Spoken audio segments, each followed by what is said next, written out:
What is up, everybody? Luke Film Boss here, and today I'm going to be reviewing Moana 2. I'm going to come straight out and say it. Moana 2 is a perfect consumer movie. It is funny, it has enough heart in there to make it somewhat tangible on an emotional level, but nothing resonates super well. It does feel a little bit rushed. It doesn't feel like they took time to develop the plot or the characters. As a whole, it's just kind of a generic, fun, family friendly film with some decent like visuals and some decent moments in there, but nothing super iconic or special or deeply resonating. And the songs are, quite frankly, a byproduct of this, and that is kind of in a negative way. They are perfectly fine. There's nothing wrong with the music, but once again, there's nothing iconic, nothing that pops, nothing that really stands out.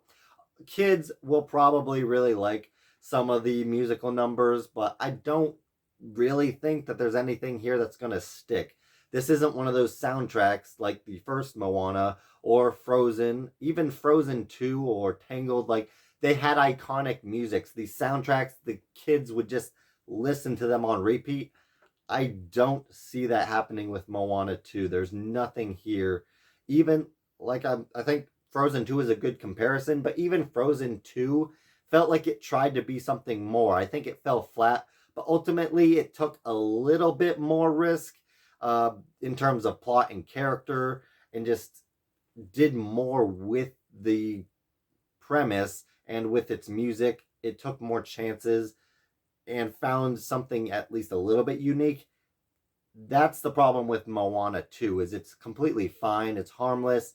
I do appreciate that Disney is at least turning away from their agenda-based movies and focusing more on just safe family entertainment, but I wish they would be a little bit more bold in saying something meaningful. There's a little bit here, it's like you kind of see maybe they were going with something, but that brings us to the second problem with the movie, which is that it was originally supposed to be a Disney Plus TV series. And I think that could be why some characters just feel like they're there and then they're just gone. Like, I feel like there was a lot of the story that might have gotten cut out.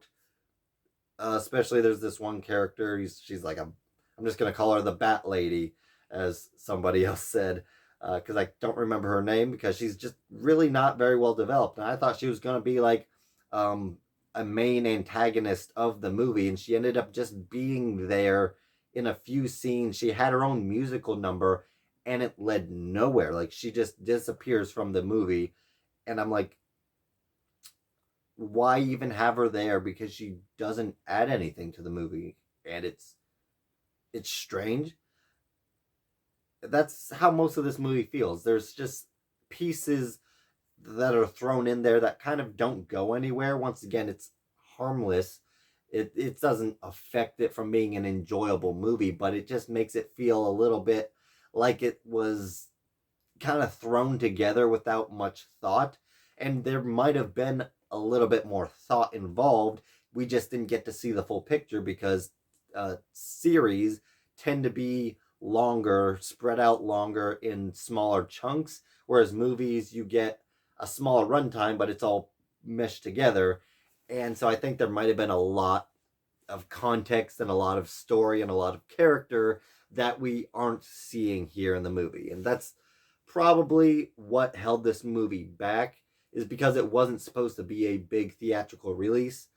It feels like the kind of product Disney would release to make a lot of money, and boy did they do it. From a business perspective, deciding to release this as a feature-length film instead of a TV series, absolutely. Why? Like, I think maybe it would have been better if they actually intended it to be a sequel. They could have worked on it being a better movie, but as is, it's enjoyable enough, and they are making bank because people were so ready for this sequel. Maybe a TV series would have been better from a creative standpoint, but from the business standpoint, I completely understand why Disney opted to do this, because they needed a break after their terrible year of 2023. They needed 2024 to get them on track, and they had some heavy hitters already with Inside Out 2 and Deadpool and Wolverine. And now Moana 2, which was originally, once again, supposed to be a series, they decided to opt it into a theatrical release, and it is making so much money that it's like they would have been idiots not to do this. But as is, Moana 2 isn't a must watch. It's not a rush out to the theater to see it kind of movie, but most people are, because that's how much they love this franchise. That's how much they love Moana. That's how much of a cultural impact the first film made. So that even though this new film is kind of safe and generic and just funny, enjoyable, there's nothing really there, but yet everybody wants to see it. And that's really all the more I can say. It's a fine movie that just feels like it was kind of rushed, kind of thrown together, and a few key moments make it enjoyable enough, with some absolutely like actual legitimately funny moments. Just made it a fine kids movie, but nothing more than that.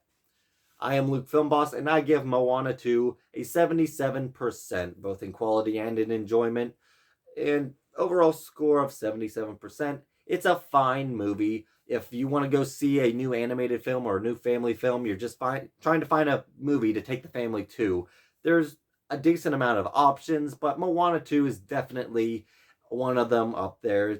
It's safe. You can take your kids, and if they love Moana, they're going to love this regardless. They're kids. They just want to see more Moana. And that's what this movie delivers. So thank you all for watching. Please like, comment, and subscribe, and hit that notification bell to help you be on the lookout for more videos from Luke Film Boss. Bye.